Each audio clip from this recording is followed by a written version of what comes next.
Hello, everybody, and welcome back to another episode of the Lights Out podcast. It's just the two of us this week. It's myself, Matt Salmons. As always, I never let you down. I'm always here, and I'm joined by Callum Owen, who we've not seen for a little while. No Joshua today. He's busy with uni coursework, I think he said, something like that. And Callum McAvoy has made us very jealous. He's obviously got some time off work at the minute. He's over in Tenerife, obviously on a Spanish island, which is a good kind of theme for today's episode, considering we're going to be talking about the Spanish Grand Prix that's coming up a little bit later on. But Callum Owen is here. Callum, we haven't seen you for a few weeks. How are you? How's life? Yeah, not bad. Finished uni. That's probably the high point. Well, finished for this year, but yeah, looking forward to the weekend. So am I. We've got a lot to talk about. We've obviously had the Miami Grand Prix, just probably 2 weeks ago this weekend, wasn't it? Something like that. And then we've got a little bit of news to talk about.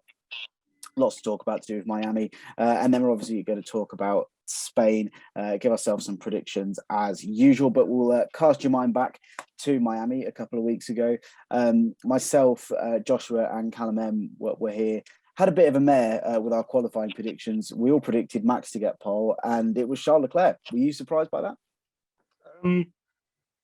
I don't know, because it's sort of the balance as to who was quicker flipped throughout the weekend. It was Friday where Mercedes were fastest, and then only had George Russell out in Q2. I'm not overly surprised that Charles got it. It is every week just a toss up between Charles and Max, but I don't know. I was happy it gave us a good race, and that Max probably had the faster car, so he had to get past Charles. So I thought it was good. I mean, I've been getting my qualifying predictions wrong all season. I've got something right in every other category, but next to qualifying, there is a big fat zero. So whoever I predict to get pole is not going to get it. It seems to be the way that it goes this weekend. Hopefully, that can improve. Probably the most boring qualifying session of the year, really, as well. Nothing really happened. No incidents or anything like that. Straight through after an hour, especially considering the disaster of a qualifying session we had in Imola as well.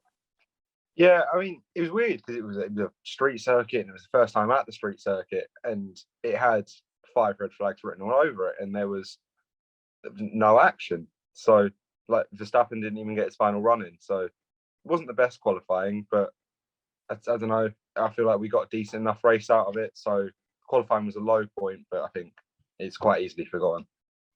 And then moving on to Sunday and the race. And before we go anywhere, let's talk about Martin Brundle's grid walk. That was just pure Disaster. It was a classic, wasn't it? Yeah, I think there's a lot of parts of the build-up that I really like, and the grid walk is one of them.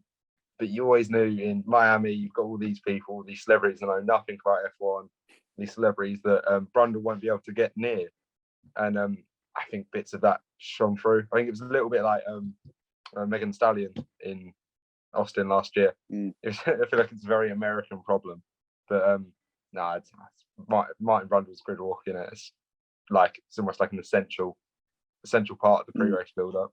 I mean, we didn't get them, did we, in 2020 or for the first half of last year as well, because there was no access. Yeah, just because of COVID. But now I think that I think it's a lot more under control, especially in the paddock. I think they're back, and I'd imagine here to stay. And the bit that surprised me the most was the fact I think he said he hated doing them. I think he came out on Twitter afterwards, didn't he? I mean, what? But I'm not surprised. It's I just think the way Martin Brundle is, he's the racer turned broadcaster. He's done everything in Formula One. I'd imagine him going and talking to a lot of people that don't actually care. It can get quite annoying for him. However, I don't think whether he hates it or not, I can't imagine it will stop. I suppose this probably broadens onto a bit of a wider F1 subject. I don't want to dwell on this too much, but do you feel like there could be a little bit of kind of gatekeeping in his mind? You know, this is our sport. We know all about it. What are you all doing here, kind of thing? It's a good point. I hadn't really thought about it. I'd imagine a little bit, but I'd imagine just he's been around a long time. He'd have to have seen a lot of people come and go in the paddock, and a lot of new fans join, especially with the rise of Netflix. I'd imagine it's a lot more of he wants to be talking about racing with people that understand racing, not celebrities who know free drivers. But I can imagine the gatekeeping might also come into it. Yeah, I mean, I felt a little bit about that way at the weekend on that weekend, especially with some of the tweets that I put out. We'll come on to that a little bit later in the whole kind of showbiz side around it. I mean, he's come out with some classic lines, Brundle, as well during that grid walk. I saw the one on TikTok the other day where he said that was a bigger disappointment than Shrek 2, and I think I can't quite remember what it was he was talking about. But Oh, he comes out with some good lines. the Shrek 2 thing, for Michael Schumacher retiring from the middle of the pack in a race in like 2010. Yeah. He's always, that's one of the reasons that Brundle's such a good commentator.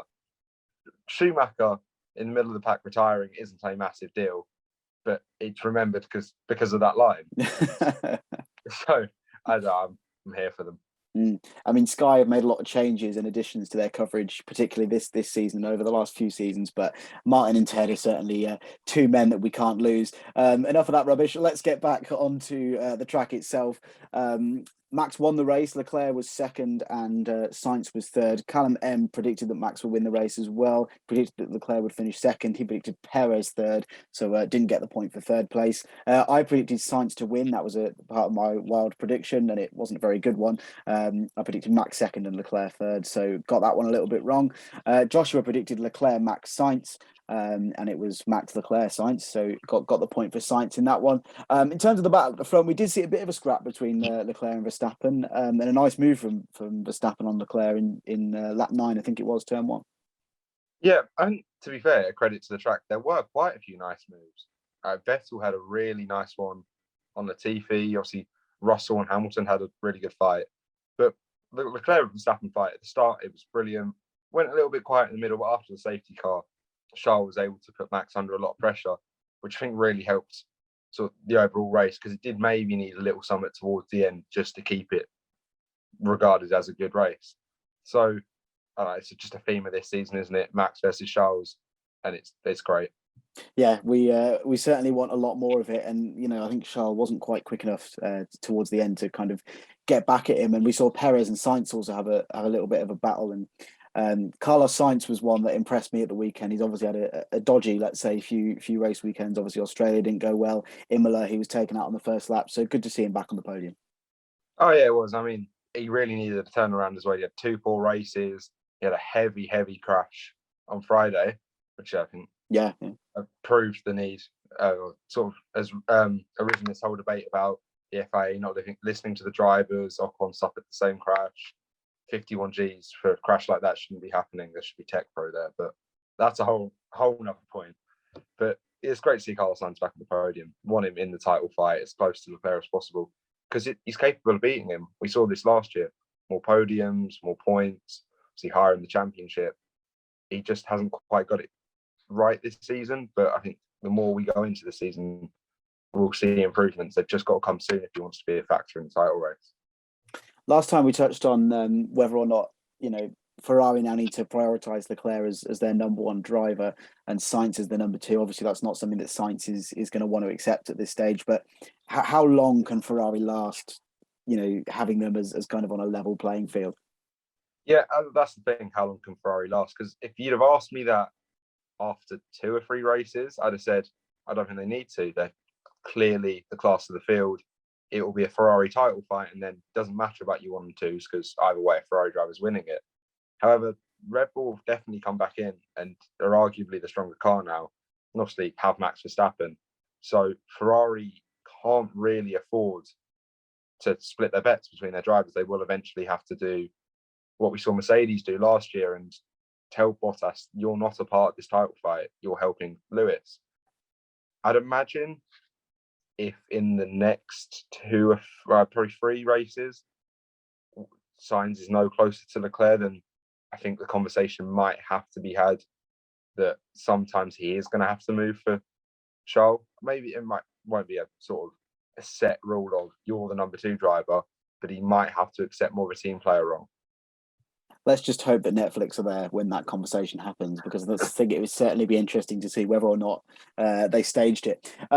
Let's move on then. A couple of racing incidents towards the start of the race. We had Alonso tapping Hamilton. I think it was into turn 2 or 3. Neither car really suffered that much damage, and both went on to finish the race, I think, unless Alonso retired at some point. I don't think he did.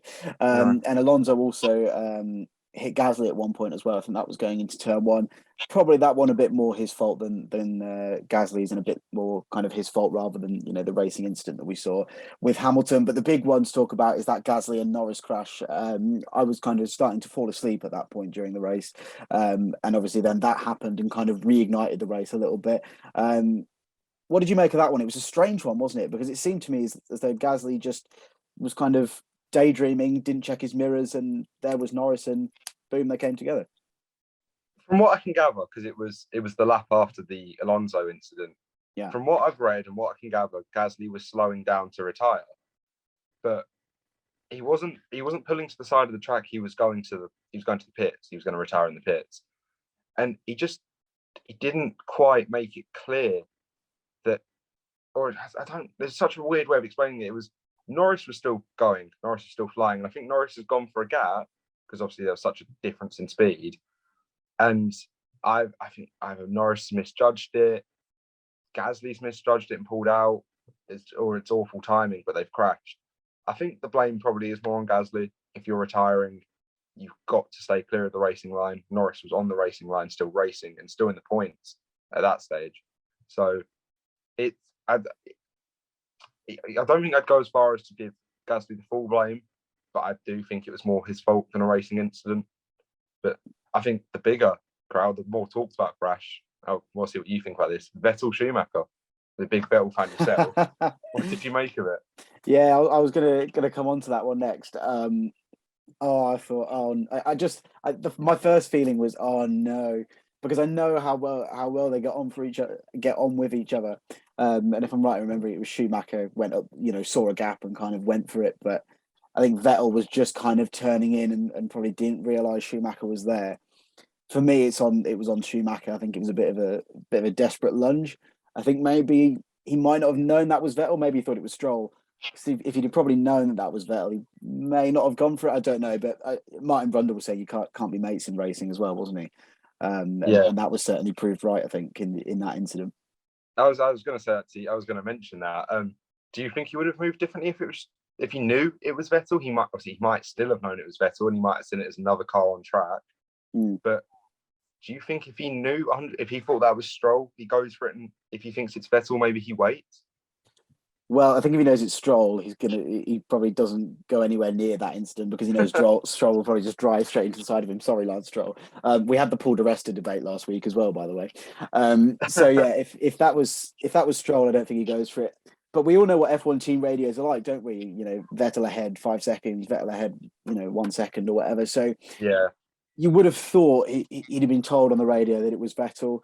I think he just saw a gap, and that probably wasn't there, probably underestimated how far Vettel had turned into the corner, and probably just misjudged it a bit. And in the end, he sent Vettel out into a spin. So I think I'd put it on Schumacher. I don't know, because he must have known it was Vettel. This is the thing.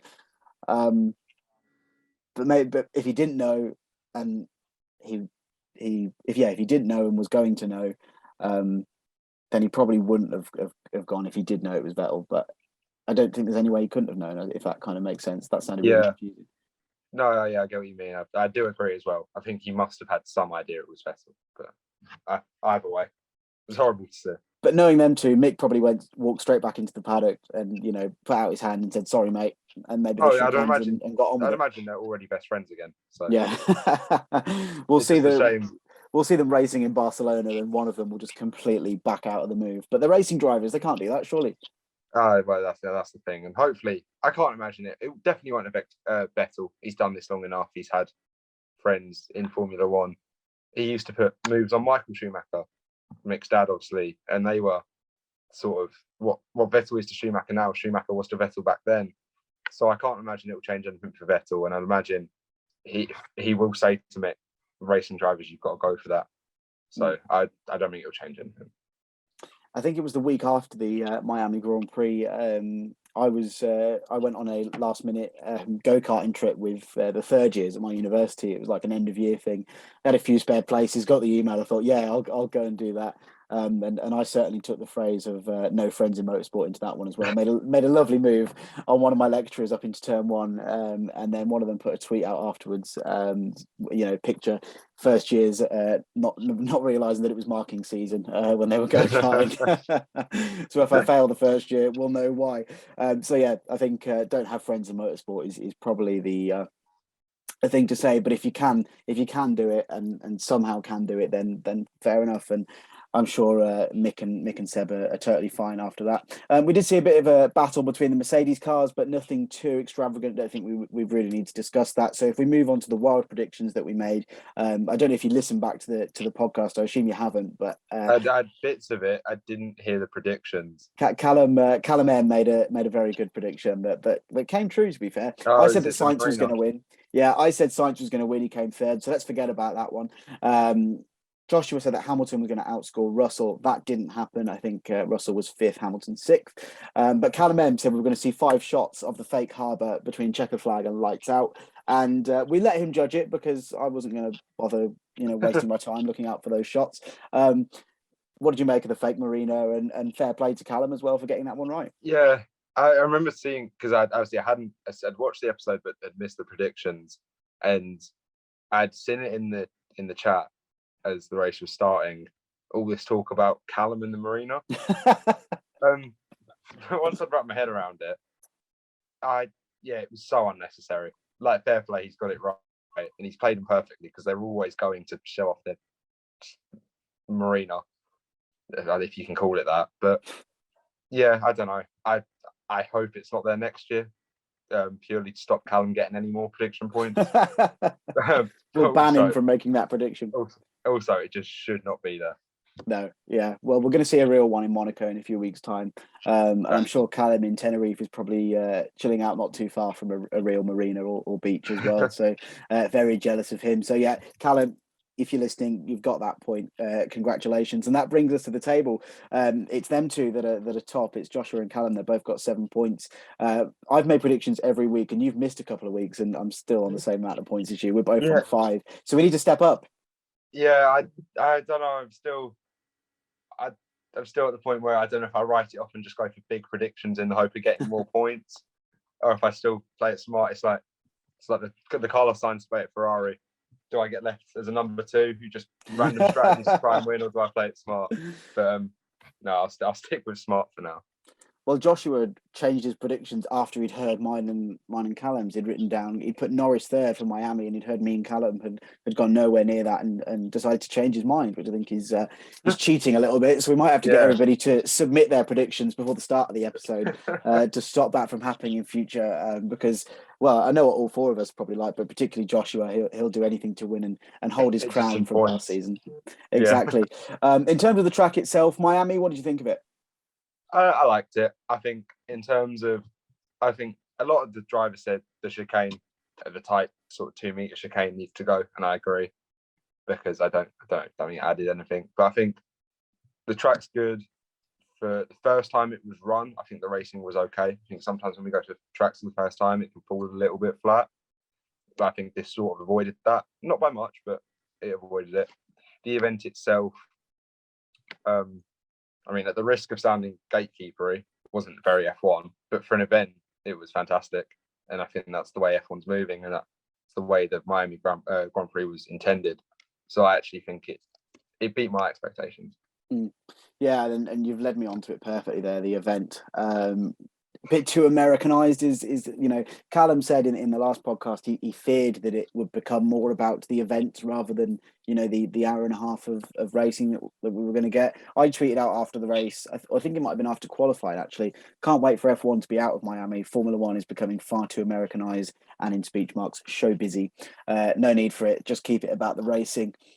Still, I don't know, I'm not convinced, because I know Barcelona, this weekend there's not going to be a massive event. It's just going to be about the 3 practice sessions, the qualifying and the race and the support races. So I don't know what to think of it.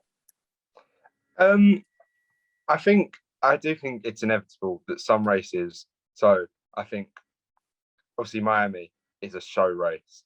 Vegas next year will be a show race. A lot of F1 purists would hate to say it. Monaco is, for me, a show race. Mm-hmm. It's this incredible event, racing around the streets of Monaco, the richest city in the world. The races are always shocking. It's just a fact. Qualifying's okay, but apart from that. So I do think it's inevitable that that's going to happen. But then I think tracks like Spain aren't an event. And while Spain isn't the best example for good racing or a great weekend, I do think it's important that weekends like that stay where it is purely about the racing. But then I can also see the need for the events just to boost.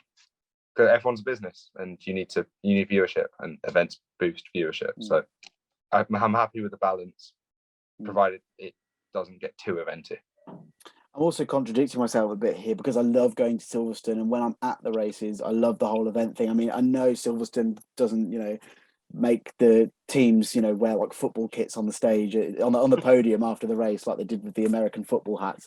But yeah, I don't know, because I love going to Silverstone and love the whole, last year they had some great acts on after the race, and staying behind for those was the highlight of the weekend, and the drivers kind of kept interrupting them as well.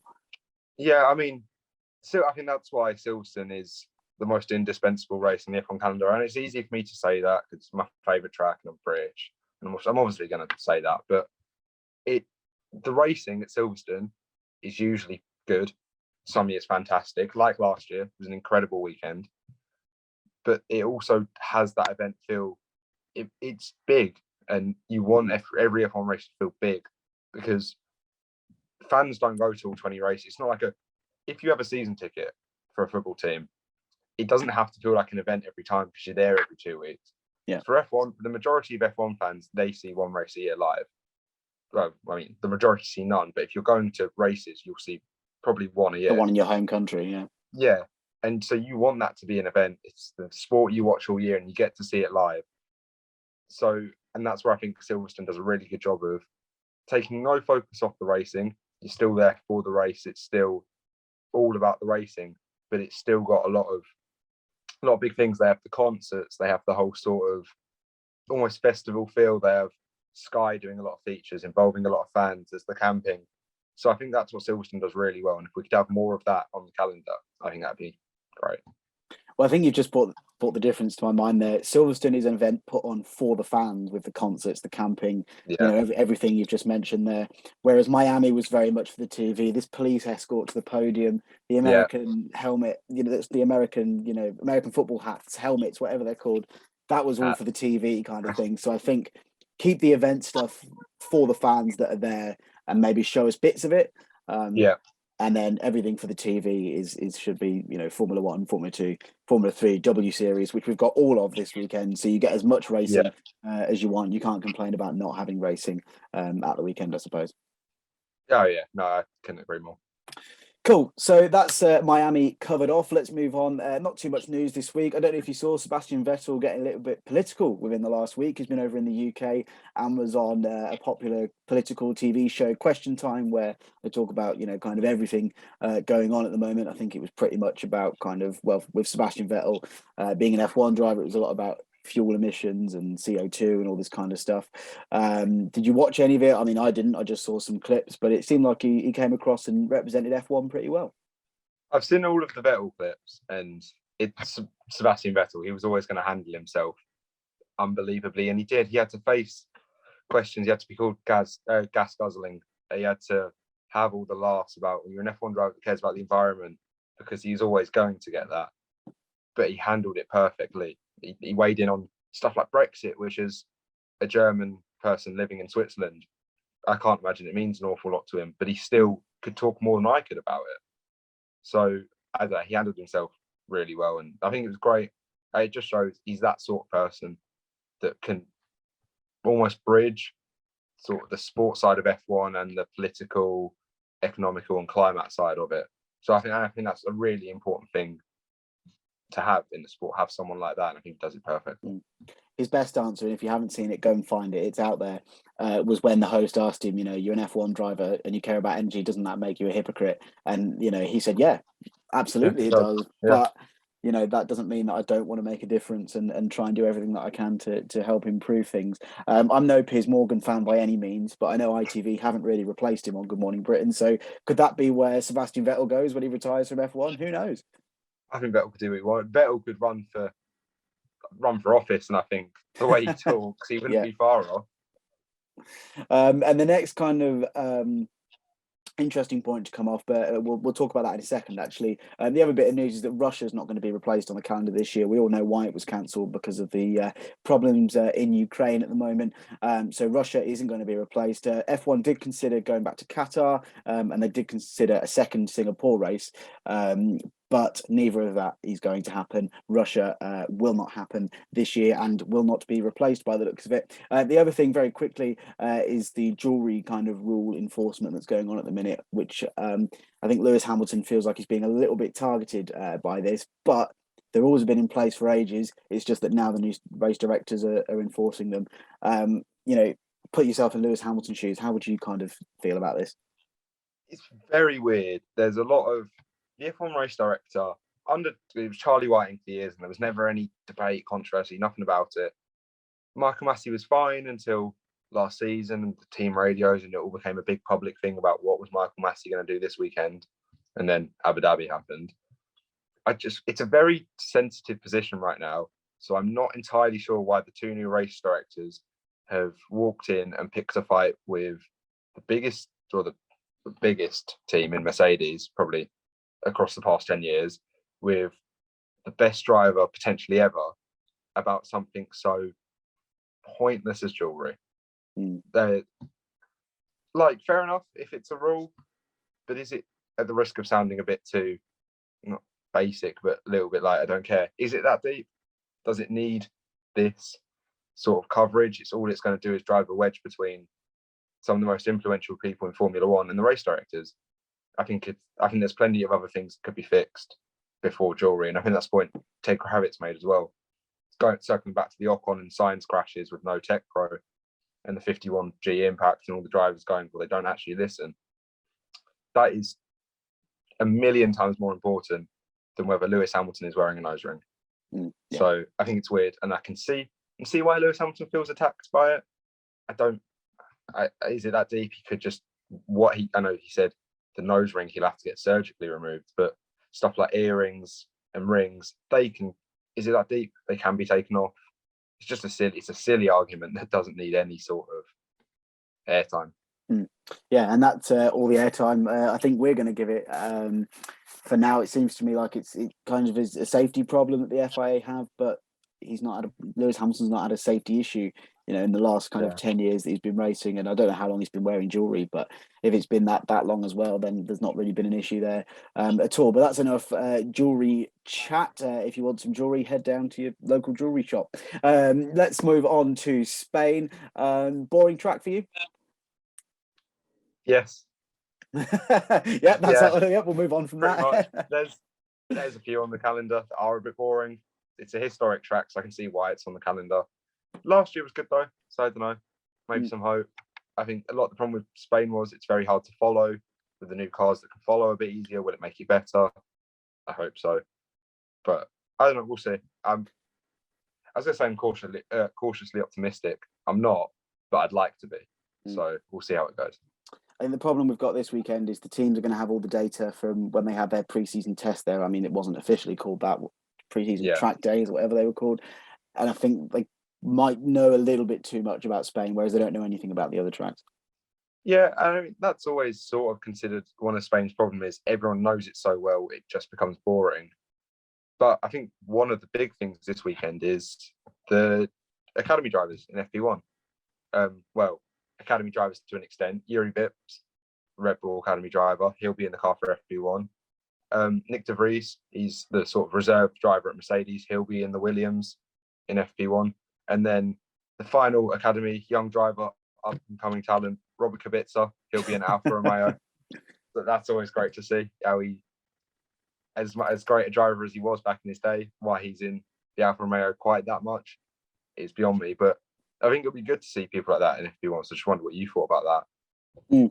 Yeah, well, I've been watching Vips in F2 for the last few years. and he's definitely someone that's showing a lot of potential. So I think he certainly deserved a chance in that. See, as for Nick De Vries, everybody's been saying he deserves an F1 drive. I'm not sure if he took part in the Abu Dhabi postseason test. He must have done last year. He might have done for Yeah, Mercedes. Yeah, I'm not 100% sure on that one, but it'll be interesting to see now he's got that F1 seat, and it will be in a live, official weekend session as well to see how he does, especially compared to. I mean, who's he going in for? Is it Latifi or he's replacing Albon. Albon? Yeah, So it's very much it'll be a direct comparison between him and Latifi, which I think will be quite interesting. I think that could say a lot more about Latifi than it could De Vries as well, depending on that one goes. And then we know Kubica as well. We know his experience is the old horse, or whatever the phrase is, that everybody knows, and he'll get in there and do a good job. Who's he replacing, Joe or? Weirdly enough, Guan Yu Zhou. Joe. I'd have thought maybe he actually is a young rookie driver. Yeah, yeah. You'd think Bottas would step aside, wouldn't you? But the whole point of getting the people in the cars is to get rookies, sort of academy drivers up, and so Alfa Romeo have replaced their rookie driver with a veteran of 100 F1 starts. But I don't know, either way. Yeah, so I think for me, I think Kubica, most of the times when he came in last year, I didn't notice he was there. He just came in, did probably the equivalent of what Giovinazzi or Raikkonen would have done in the car last year. He'll probably do the same for Bottas or Zhou this year. In terms of De Vries, it's going to be interesting to see whether that is, whether he is F1 material. See how close he is on the pace. Obviously, he'll have been in the sim for Mercedes, and probably will help out Williams from time to time. Who knows? Like he is on Friday morning. And then Vips, obviously, it's going to be interesting to see where he's at, doing pretty well in F2 at the minute. Not too sure where he is in the championship, but I know he's constantly fighting well at the front of the field. So it's going to be interesting to see how that one goes. Let's move on to the most important part then, because we're running short on time. Our predictions for this episode, I've got them in from Callum and Josh, but we'll start with ourselves. We'll go for poll. I get it wrong every week, so I'm going to go for Max this week on poll. What about yourself? Well, you get it wrong every week. I'm also bottom of the predictions table. I've also gone for Max, so it will be Charles Leclerc on pole. But I've written down Max, so I'll stick with Max. Callum M has gone for Leclerc, and Joshua has gone for Max. So 3 Maxes, 1 Leclerc. So either 3 of us are going to get a point this weekend, or one of us, or maybe Mercedes will come through and get a pole. Who knows? And show their Friday pace from Miami. In terms of the race, I'll give you Callum M's first. He's gone with Max, Leclerc, Sainz. My race prediction also coincides with my wild prediction for the second race in a row. I am going to go with Max, Leclerc, and I'm going to go for Hamilton. I feel like Russell wouldn't really be a wild prediction, considering Russell's form has been better than Hamilton's this season. So I'm going to go for a Lewis Hamilton podium as my third place. So yeah, Max, Leclerc, and Hamilton. Joshua has gone for Max, Leclerc, Perez. What about yourself? Firstly, imagine saying a year ago that predicting Lewis Hamilton's come third would be a wild prediction. Yeah, exactly. Yeah. But I've gone. It's a bit boring. Max, Charles, Carlos. Obviously, Max and Charles are clear at the minute, and then Carlos, he always does well at home. Obviously, that Ferrari is more than capable to be on the podium, so I think it's really his to lose. And third for him should be the absolute minimum. I mean, I've not played this very well strategically, because there's obviously separate points for the wild and third. So I probably should have had a different third and a different wild there. Maybe I'll go for Hamilton third and maybe change my wild. For wild predictions, Callum M has gone for Alonso to score points, and that it's possibly going to be his last home race. Joshua has gone for both of the Astons to score points this weekend. Let's have your wild prediction while I think of a different one. I have gone very similar to Callum. I've gone Alonso for a top 6. It's probably a bit more ambitious than his, but Alonso, he's been out the points since the first race. He's had terrible luck. He's had sort of the weekend that never was in Melbourne. He had the retirement in Saudi. He would have been in the points last weekend had he not tried to smash into the back of Gasly. So I think just, again, strong at home, Spanish support, and be in front of a crowd this year. It wasn't obviously last year, so I'd imagine Alonso will be fighting in the top 6. I'm going to stay with my Hamilton third, because if I do get that right, I'll get the point for third and the point for wild, rather than if I change my wild and get it wrong. So yeah, that's going to be it for this week. Next up is Monaco, so we're going to be looking ahead to that and probably having the usual discussion of should Monaco still be on the calendar. We're going to have Callum M talking about the fantastic history and all of that, and probably yourself talking about how it's a terrible race and all that kind of stuff. But we'll park that for next week. Thank you very much, Callum, for joining me. Thank you very much for listening. Make sure you check us out on all our social media and follow us on YouTube, Apple Podcasts, Spotify, whatever you're listening on. So yeah, thank you very much for listening. We'll be back ahead of Monaco. We'll see you all later. Bye-bye.